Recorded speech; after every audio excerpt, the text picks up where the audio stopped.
ఇప్పుడు ఎంబీఏ చదువుకోవాలి, మీరు డిగ్రీ అయిపోతేనే ఎంబీఏనో ఏదో అనుకున్నారు. ఎవరిని అడగాలి? ఎవరిని అడగాలి? First of all me parents అడగాలి.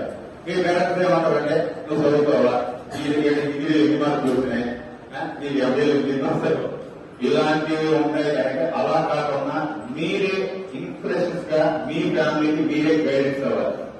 మీ పేరెంట్స్ ఇది కాదు మమ్మీ, ఇది కాదు డాడీ, ఇది రియాలిటీ, ఇలా ఉంటుంది బయట, ఇలా చేస్తాం మనం అనే గైడెన్స్ నేను ఎస్ఎస్ఆర్ నాయకుల ద్వారా ఇస్తాను. నాట్ ఓన్లీ ఇక్కడ కోర్సే కాదు, మోటివేషన్, స్పిరిట్, ధైర్యం ఉంటే నాకు ప్రతి ఒక్కరిని సాధిస్తాడు. ప్రతి మనిషి కూడా తప్పకుండా ఏదో ఒకటి సాధిస్తాడు. ఇప్పుడు ఇవన్నీ కావచ్చు, కష్టపడినంత ఎవరు లేదు. అబ్దుల్ కలాం అందరికీ తెలుసు కదా, ఎక్కడ చదువుకున్నాడు, ఎలాంటి సిచ్యువేషన్ చదివాడు, ఎన్ని అవమానాలు ఎదుర్కొంటాడు, ఎన్ని లాట్ ఆఫ్ ప్రాబ్లమ్స్ ని అతను చేసుకొని పోనీ